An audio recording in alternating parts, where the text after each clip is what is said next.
बिस्मिल्लाहिर्रहमानिर्रहीम नहमदुहु व नसल्ली अला रसूलिल करीम। नाज़रीन कराम और तलबा तालिबात अस्सलाम वालेकुम। सिलसिला है हमारा 12वीं जमात की नई किताब कराची बोर्ड की, और उसके मुताबिक हम पर्चा उर्दू का हल कर रहे हैं। सवाल नंबर 3 चल रहा है। इससे पहले एक तवील वीडियो आप सवाल नंबर 3 की देख चुके हैं। आज इस सिलसिले की सवाल नंबर 3 की दूसरी वीडियो है। आज का हमारा सबक है, पैराग्राफ की तशरीह वाला सवाल है, आलमगीर का इंसाफ। आप जब अगर इसका पैराग्राफ या इक़्तिबास तशरीह के लिए आ जाता है तो आपको जो उन्वान बांधने होंगे, वो पहला उन्वान हवाला सबक होगा, ये इक़्तिबास इस सबक से लिया गया है और ये सबक माखूज है। मतलब आप लिखेंगे आलमगीर का इंसाफ से लिया गया है, जो कि अल्लामा शिबली नोमानी के तवील मजमून औरंगज़ेब आलमगीर पर एक नज़र से माखूज है। उसके बाद इस सबक के मुसन्निफ मशहूर सीरत निगार, अदीब, मुहक्किक, शायर अल्लामा शिबली नोमानी हैं, जो अपनी सीरतुन नबी की वजह से बहुत मशहूर है। ये हमारा मुसन्निफ हो गया। उसके बाद आप आइए पैराग्राफ की तशरीह पर। इसमें से जो अहम है, हम समझते हैं, वो पैराग्राफ हम लेंगे। इसमें पहला पैराग्राफ जो 4 लाइनों के 4 सत्रों के बाद है, वो मैं पहले पूरा पैराग्राफ पढ़ देता हूँ, उसके बाद फिर हम इसकी तशरीह करेंगे। मुग़ल आज़म अदल का दरियाए आज़म है, जचे तुले इंसाफ से वो फैसले करता है। शाहनशाह के हुजूर में सिफारिश, अमारत और मनसब की कुछ पेश नहीं जाती, बल्कि अदना से अदना आदमी की औरंगज़ेब इस मुस्तादी से बात सुनता है जिस तरह के बड़े से बड़े अफसर की।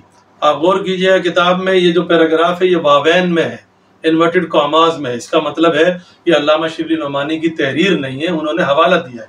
तो हवाला है, ये लैन पोल एक साहब है जिसका हवाला शिबली, तो आप तशरीह करते हुए ये लिखेंगे, ये जुमले दरअसल लैन पोल के हैं, जिनको अल्लामा शिबली नोमानी ने नकल किया है। लैन पोल के मुताबिक अब हम तशरीह कर रहे हैं।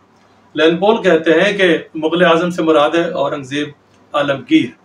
औरंगज़ेब अदल का दरियाए आज़म है, जैसे वो सबसे बड़ा बादशाह समझा जाता है, इस तरह तमाम मुग़लिया सल्तनत में उससे ज़्यादा इंसाफ पसंद बादशाह किसी को नहीं समझा जाता।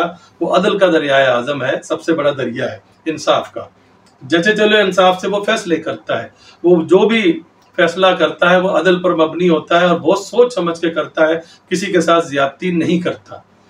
और उसके सामने ना तो कोई अमीरी काम आती है, ना दौलत काम आती है, ना ओहदा काम आता है, बल्कि वो मामूली से मामूली आदमी की दरख्वास्त को भी, उसकी फरियाद को भी उतनी तवज्जो से सुनता है जितना कि बड़े से बड़े दरबारी या अमीर की वो दरख्वास्त सुनता है। ये इस पैराग्राफ की तशरीह हो गई। उसके बाद का पैराग्राफ वो भी इत्तफाक से हवाला ही है, तो मैं वो पहला पैराग्राफ पढ़ूंगा, उसके बाद हम तशरीह करेंगे। वो साफ सफ़ेद मलमल की पोशाक पहने असाए पीरी के सहारे अमीरों के झुरमुट में, अच्छा झुरमुट भी है और झुरमुट भी है, दोनों तलफ़्फ़ुज़ दुरुस्त हैं, अमीरों के झुरमुट में खड़ा था और उसकी पगड़ी में बड़ा टुकड़ा ज़मरुद, ये भी लफ्ज़ आ गया, ज़मरुद भी सही है, ज़मरुद भी सही है, बड़ा टुकड़ा ज़मरुद का टका हुआ था। दाद खाहों की अर्जियां लेता जाता था और बिला ऐनक पढ़कर खास अपने हाथ से दस्तखत करता जाता था, और उसके हशाश बशाश चेहरे से साफ मुतरश्शे होता था कि वो अपनी मसरूफियत से निहायत शादाओं फरहा है। अब इसकी तशरीह के वक्त आपको ये लिखना पड़ेगा कि ये आप भी गौर कीजिए, किताब में आप देखेंगे ये भी वावैन में इन्वर्टेड कॉमाज में ये इक़्तिबास लिखा हुआ है, पैराग्राफ लिखा हुआ है। आपको ये बात वाज़ेह करनी पड़ेगी कि ये पैराग्राफ, ये जुमले दरअसल शिबली नोमानी के नहीं हैं, बल्कि उन्होंने हवाला दिया है डॉक्टर जेली क्रेरी का, जिन्होंने 78 बरस की उम्र में औरंगज़ेब आलमगीर को देखा था। उनके मुताबिक, अब ये जुमले डॉक्टर जेली क्रेरी के हैं, जिसको शिबली ने बतौर सरद के नकल किया है। वो ये कहता है डॉक्टर जेली क्रेरी कि मैंने जब देखा तो वो बिल्कुल सफ़ेद मलमल के कपड़े पहनकर, साफ और बुढ़ापे के सहारे। अब असाए पीरी के 2 मतलब है। असाए पीरी उस लाठी को भी कहते हैं जिसके सहारे बूढ़े आदमी चलते हैं, और असाए पीरी मजाजन बेटे को भी कहते हैं, लेकिन यहाँ बेटा मुराद नहीं है, यहाँ लाठी मुराद है कि वो लाठी के सहारे से खड़ा हुआ था। उसके आसपास उसके दरबारी अमीर थे, उन्हीं के बीच में वो खड़ा हुआ था। उसकी पगड़ी में एक कीमती सब्ज रंग का पत्थर था, और वो सबसे जो भी फरियाद करने आता था, जो भी साइल आता था, जो भी दाद चाहने आता था, वो उनकी दरख्वास्तें लेता था और बग़ैर ऐनक के उनको पढ़ता था और خاص اپنے ہاتھ سے دستخط کرتا جاتا تھا، یعنی کسی کو کہتا نہیں تھا کہ اس کو دیکھو، بلکہ خود اس کے اوپر دستخط کرتا تھا۔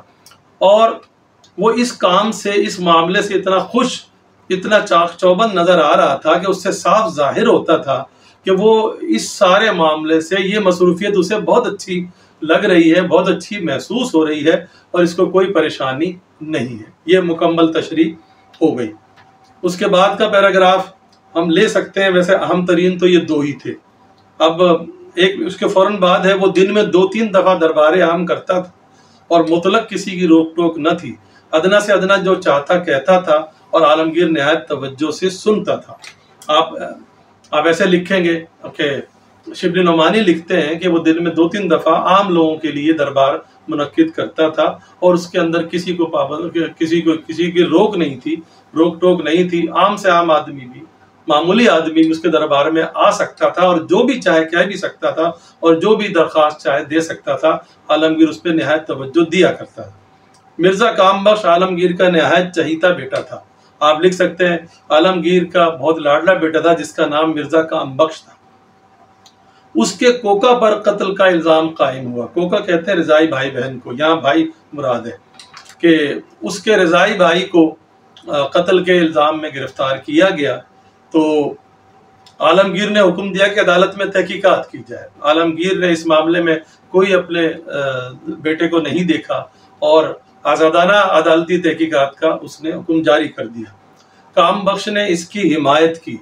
کام بخش نے اپنے رضائی بھائی کی، کوکا کی حمایت تو کی، لیکن عالمگیر نے دربار میں کام بخش کو بلا بھیجا۔ جب اسے معلوم ہوا کہ اس کا بیٹا ایک ملزم کی حمایت کر رہا ہے، تو اس نے بیٹے کے ساتھ کوئی رعایت نہیں برتی اور اس کو دربار میں بلوا لیا۔ کام بخش اس کو بھی ساتھ لایا، کیونکہ وہ اپنے رضائی بھائی کو اپنے سے علیحدہ کرتا ہی نہیں تھا۔ تو عالمگیر نے حکم دیا کہ کام بخش کو بھی کوکا کے ساتھ قید کیا جائے۔